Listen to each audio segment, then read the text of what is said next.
Dans moins d'un mois, toute la région de Bruxelles-Capitale sera transformée en zone de basse émission.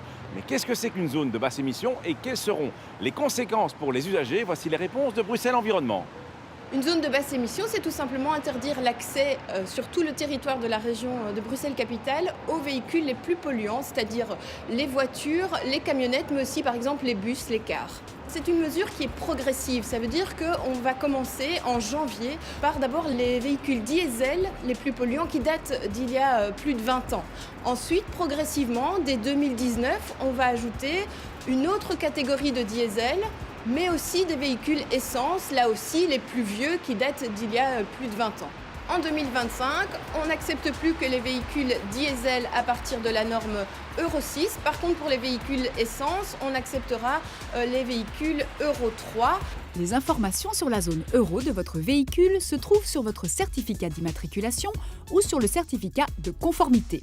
En visitant le site lez.brussels, vous pourrez contrôler si votre véhicule est concerné par la zone de basse émission et à partir de quand. Et vous y trouverez aussi un numéro de téléphone qui vous permettra d'avoir en ligne un call center pour de plus amples explications. Mais que faire si vous constatez que votre véhicule ne peut déjà plus rouler en 2018 sur la région de Bruxelles-Capitale? Pas de panique, il y a une période d'adaptation. Ça veut dire que les premières amendes ne sont prévues qu'en octobre. On laisse le temps aux gens de trouver une solution. Et puis, si ces personnes ne souhaitent pas abandonner leur véhicule, il y a une possibilité d'acheter des passes payants à la journée. Ça coûtera 35 € et vous ne pourrez acheter maximum que 8 passes par an. Quant au contrôle, il s'effectuera avec 180 caméras dispersées sur tout le territoire de la région bruxelloise.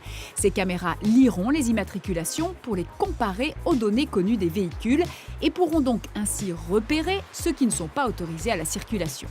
À terme, une partie des Bruxellois seront bien obligés de changer de véhicule, mais heureusement, des aides sont prévues. Pour aider les personnes qui doivent changer de véhicule, il existe pour les Bruxellois une prime qui leur permet, si elles abandonnent leur voiture, donc elles abandonnent leur plaque d'immatriculation, d'avoir en échange un abonnement Stib et un an d'abonnement Cambio ou une prime pour circuler à vélo. C'est ce qu'on appelle la prime bruxellaire qui va être d'ailleurs étendue, élargie pour permettre aussi d'avoir accès à d'autres systèmes de voitures partagées.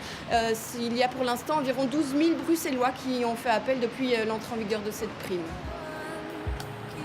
Que retenir? Eh bien que progressivement, seuls les automobiles équipés de moteurs diesel ou essence parmi les moins polluants seront encore admises dans les rues de la capitale. À terme, cette mesure devrait améliorer la qualité de l'air dans le Grand Bruxelles et autant s'y faire directement car de plus en plus de grandes villes adoptent ce système, comme c'est déjà le cas à Anvers. Y a-t-il une méthode pour quitter ou rejoindre son véhicule en stationnement du côté de la chaussée? Le code de la route ne prévoit rien de particulier à ce sujet, mais il est recommandé de faire en sorte d'avoir toujours bien en vue le trafic en approche. Et donc, quand vous quittez le véhicule, il vaut mieux rejoindre le trottoir en prenant la direction de l'arrière de celui-ci et inversement par l'avant du véhicule quand vous souhaitez le rejoindre.